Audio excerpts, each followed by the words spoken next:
ये मोदी जी की बीजेपी है। ये बीजेपी तानाशाही बीजेपी है, जिसका आज ये जो आंदोलन चल रहा है ये उसका अंत हो रहा है। राम राज में क्या किसान सड़कों पे था? किसान को कोई भूत, कोई मंदिर, कोई नहीं डरा सकता। बाबा साहब ने कहा था कि जितना मंदिरों में जाने के लिए लड़ रहे हो उतना पढ़ने के लिए, स्कूलों में जाने के लिए लड़ो, तब आपको आगे बढ़ोगे। उनकी बात दलितों ने मानी और वो आगे बढ़े। ऐसे ही हमारे नेता कह रहे हैं कि किसी महंत पंडे के बकाए में मत आओ, जो मंदिरों में जाने बकाते हैं, हमें डराते हैं कि ये मंदिर बन गया, ये हो गया, ये हो जाएगा, भला हो जाएगा। हमारा उससे भला नहीं होगा। किसान का भला होगा तो खेत से होगा, हमारा खेत रहेगा तो हमारा भला होगा। यहाँ किसान कह रहे हैं, चारों तरफ से दिल्ली घेर रखी है, कह रहे हैं कि 3 कानून ये वापस कर लो, और वो अपनी तानाशाही, ये रामराज होता है। उन्होंने कहा ताली बजाओ, हमने कहा ताली बजा दी। उन्होंने कहा थाली बजाओ, हमने थाली बजा दी। उनकी पार्टी का स्थापना दिवस था, बोले दिए जलाओ कोरोना भाग जाएगा, जबकि वो दिवाली उसकी थी, पार्टी का स्थापना दिवस था। उन्होंने सोची इससे मूर्ख पब्लिक हिंदुस्तान से कहीं मिलेगी नहीं। अब भी समय है, उद्योगपतियों की बात ना माने। उस सीट पे हमने पहुंचाया आपको, उद्योगपति नहीं पहुंचा सकते थे। हमारे कटरा बुग्गी तैयार हैं, हमारे पशु तैयार हैं। अब के हम कटरा बुग्गी पे जाएंगे, आगे तिरंगा होगा और पीछे हम होंगे, और हम सीधे 26 जनवरी पे मार्च करेंगे। अब के तोपों की जरूरत नहीं है, अब के कटरा बुग्गी से भी एक बार मार्च हो जाने दो। ये भी आपने बनाया है। अगर 15 मिनट योगी जी जून के महीने में खेत में खड़े हो जाएं तो मैं मान जाऊंगा योगी जी किसानों के हमदर्द हैं।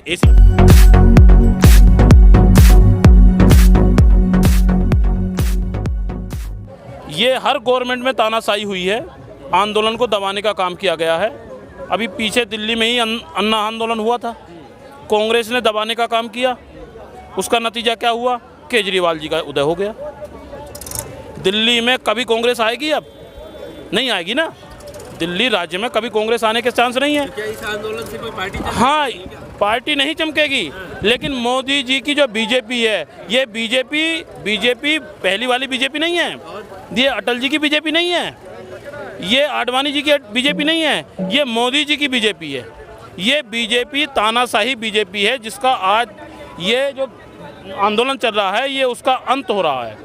नहीं, वो जो अच्छे दिन की बात करते हैं, वो राम राज्य लाने की बात करते हैं और विश्व गुरु बनाने की बात करते हैं, आप बिल्कुल सहमत नहीं उनकी बात हो? आप बताएं, राम राज में क्या किसान सड़कों पे था?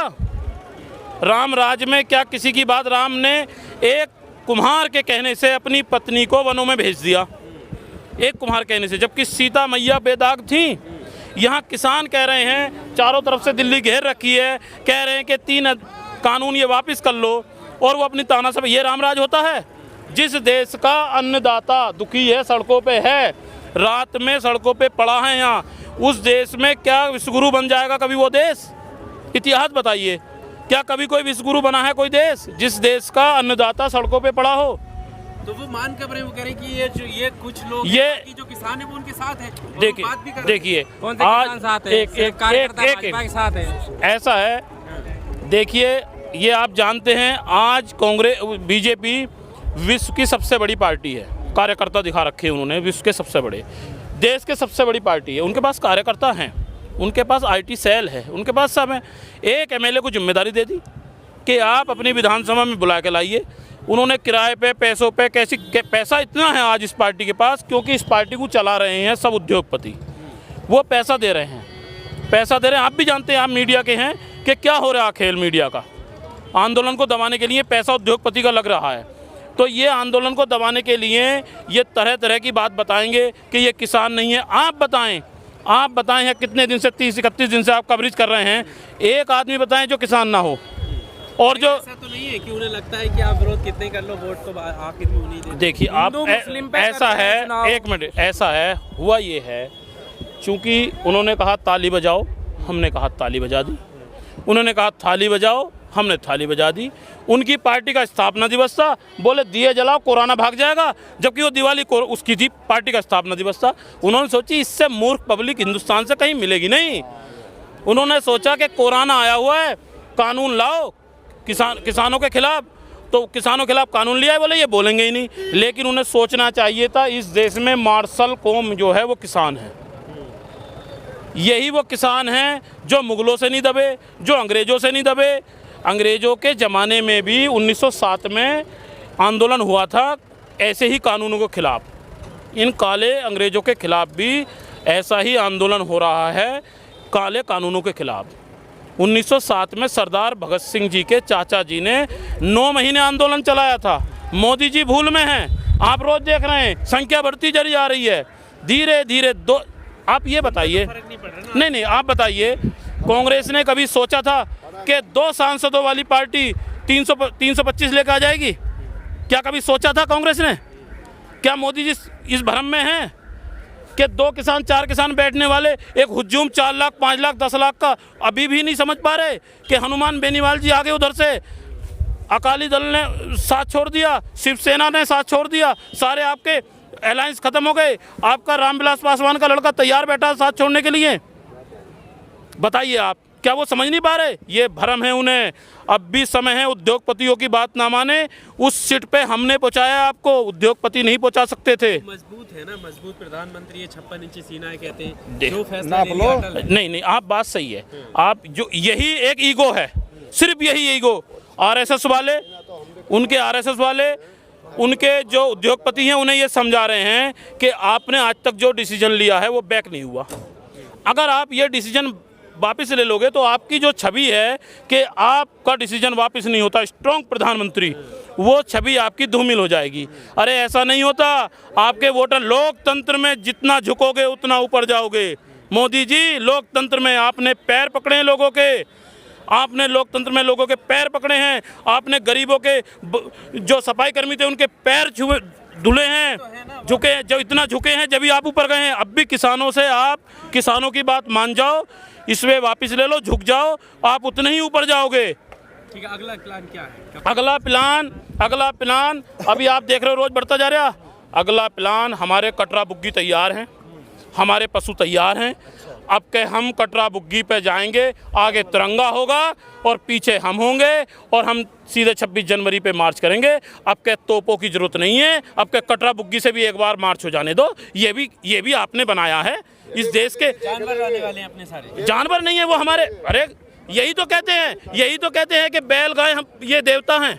इन्हें जानवर कैसे कह देंगे मोदी जी कि जानवर लेकर आए? बैल गाय को देवता नहीं कहते वो? बताएं आप, बैल गाय को। मन की बात में कह तो रहे थे इस तरह से गाय को ठंड से बचाना है, कुत्तों को, इन सारी चीजों को ठंड। हाँ, लेकिन इंसान को ठंड से नहीं बचाना है। किसान को ठंड से नहीं बचाना है। और सुनो, किसान उनकी ठंड से बचने वाला भी नहीं है। हमें ठंड लगती ही नहीं है। हमारे तो सुबह को जाते हैं, हम रात को जाते हैं, गन्ने की ट्रॉली पे रहते हैं पूरी रात, गन्ने पे सो जाते हैं। रात को पानी देने जाते हैं 4 बजे, वहीं सो जाते हैं। ये हमें डरा रहे हैं, भूत प्रेत दिखा रहे हैं, हिंदू मुस्लिम दिखा रहे हैं। अरे मेरा अपनी बताता हूँ मैं, मेरे खेत के बराबर में कब्रिस्तान है। मैं रात को गेहूँ को पानी दे रहा एक दिन, और मैं वहीं कब्रिस्तान में बैठा हुआ कब्र पे लग कर सो गया एक। मुझे किसी भूत ने नहीं पकड़ा मोदी जी। मेरे गांव में शमशान है, वहाँ डेरिया है, उस शमशान पे मैं रोज़ क्रिकेट खेला, 20 साल में उस पर क्रिकेट खेला, मुझे कभी भूत ने नहीं पकड़ा। किसान को कोई भूत, कोई मंदिर, कोई नहीं डरा सकता।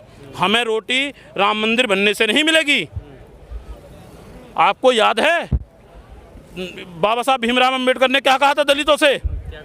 बाबा साहब ने कहा था कि जितना मंदिरों में जाने के लिए लड़ रहे हो, उतना पढ़ने के लिए स्कूलों में जाने के लिए लड़ो, तब आपको आगे बढ़ोगे।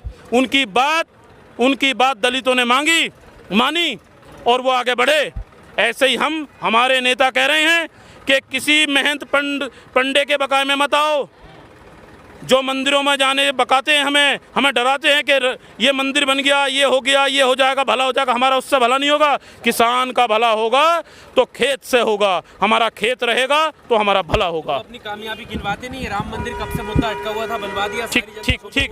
आप भाई साहब पढ़े लिखे हैं थोड़े बहुत। मोदी जी तो पढ़े हुए जैसे हैं। स्मृति ईरानी हमें ज्ञान देती हैं, जिन्होंने कभी गमले में पौधे का पानी नहीं गिरा वो ज्ञान देते हैं। ऐसी मोदी जी हमें ज्ञान दे रहे हैं। अरे हम बेवकूफ़ हैं? सुप्रीम कोर्ट ने आदेश करा है मंदिर के लिए। क्या जैसे कानून ये लाए हैं, वो अपने मैनिफेस्टो में लिखते हैं। अरे तो उस पर उन्हें वोट मिलते हैं। वो अपने मैनिफेस्टो में लिख दें वो कि हम चीन पे जाकर हमला कर देंगे और चीन पे हमला अमेरिका कर दे, तो ये कहेंगे हमने करा दिया। आप बताइए, उनके मैनिफेस्टो में मंदिर था। जैसे ये रातों रात कानून लाए किसानों के खिलाफ, ऐसे ही कानून ला के मंदिर बनवा देते, तो हम मानते साहब मोदी जी ने बनवा दिया। ये सुप्रीम कोर्ट ने बनवाया है। सुप्रीम कोर्ट ने बनवाया है, इन्होंने उसे हाईजैक किया है। इनका काम हर मुद्दे को हाईजैक करना है। मोदी जी का बहुत अच्छे प्रवक्ता हैं, बहुत अच्छी IT सेल है। अब तक जो काम किए हैं सरकार ने दूसरे टर्म में अब तक, तो क्या आप एक भी उनके काम से खुश हैं? एक काम से सहमत हैं हम, बस 370 से। पूरा देश सहमत है, 370 हटाई उन्होंने। वो पाकिस्तान पे सर्जिकल स्ट्राइक करते हैं, हम पूरे खुश होते हैं। 3 तलाक का भी तो 3 तलाक से हमारा क्या मतलब भाई? 3 तलाक का किसान से क्या मतलब? 3 तलाक से किसान को क्या फ़ायदा होगा बताइए आप? हमारा क्या मतलब हुई उससे? 3 तलाक से हमारा मतलब, अगर आप धारा 370 हटाते हो, उससे हमारा मतलब है। योगी जी कह नहीं रहे थे अभी गाजियाबाद में आए थे, तो कह रहे कि अब यहाँ का किसान कश्मीर में अपनी प्लॉट खरीद सकता तो है। पहले योगी जी जाएं और वहाँ हल चलाएं जम्मू कश्मीर के बॉर्डर पे।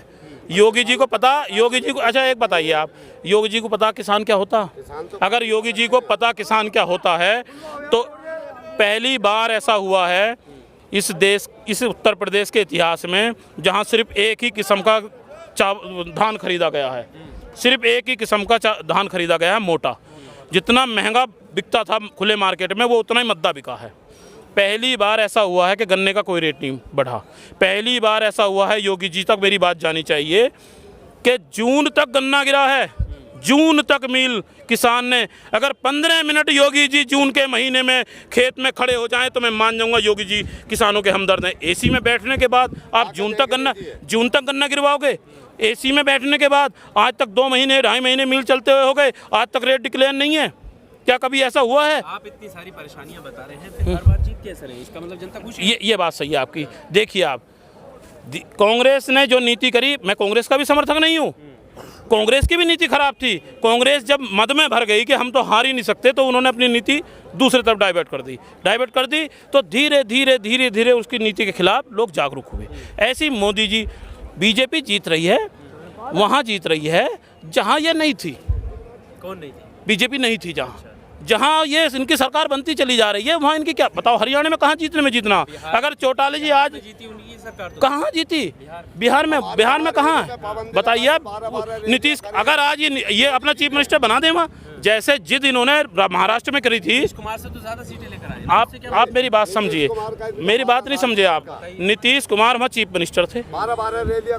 नीतीश कुमार चीफ मिनिस्टर थे। नीतीश कुमार के खिलाफ रिएक्शन था। सहयोगी सरकार थी ना वहाँ पर। आप मेरी बात नहीं समझे, तो उन्हें अपना चीफ मिनिस्टर बनाना चाहिए ना वहाँ। जैसे महाराष्ट्र में उनकी सरकार थी, तो दोबारा उन्होंने चीफ मिनिस्टर क्यों नहीं बनाया अपना? बताएं आप। हरियाणा में उनका चीफ मिनिस्टर कैसे बना हुआ आज? रहम पे हमारे। अगर चौटाला जी, अगर उन्हें थोड़ी अकल हो, अगर चौटाला जी को थोड़ी भी अकल हो, तो इन किसानों को देखते हुए 1 मिनट में हनुमान बेनीमाल बन जाएं। हारेंगे नहीं, वो बस काम हो जाएगा। वो चीफ मिनिस्टर भी बन सकते हैं। 2050 तक राज करने की बात कह रहे हैं अमित शाह। ये बहुत बढ़िया है, बहुत बढ़िया है। वो 2050 तक ही राज करते, वो ये बात सही है। अगर ये किसान के खिलाफ ये काम ना करते, हम तो भ्रमित थे ना, हम भ्रमित थे। हम सोचते थे, हम आस थी कि मोदी जी 22 देख लो, आय दुगनी हो जाएगी। मोदी जी 22 को कह रहे हैं आय दुगनी। हमें पता चला ये तो हमें वो चांद दिखाना है, चांद के तुम्हारा मकान चांद पे बनेगा, चांद पे बनेगा। पता चला जो हमारा घर है उसके नीचे से पूरी मिट्टी निकाल दी इन्होंने। तो ये भी ना रहने का, बताओ। तो हम कैसे, बताओ, किसान की आय दुगनी करने की बात की थी। गवर्नमेंट का, उत्तर प्रदेश गवर्नमेंट का जो सर्वे है, जो उनका सरकारी आंकड़ा है, उसके अनुसार 290 रुपये प्रति कुंटल लागत है हमारी, और इनका कहना है हम लागत का 1.5 गुना देंगे। तो उसके हिसाब से हमारा 450-500 रुपये भाव होना चाहिए गन्ने का। होना चाहिए कि नहीं होना चाहिए? 22 आने वाली, 22 तक देख लेना। 22 तक तो योगी जी हैं, मोदी जी भी हैं। 22 तक योगी जी और मोदी जी दोनों हैं, तो 22 तक देख लेना कि आय दुगनी हो जाएगी नहीं हो जाएगी, बताएं आप।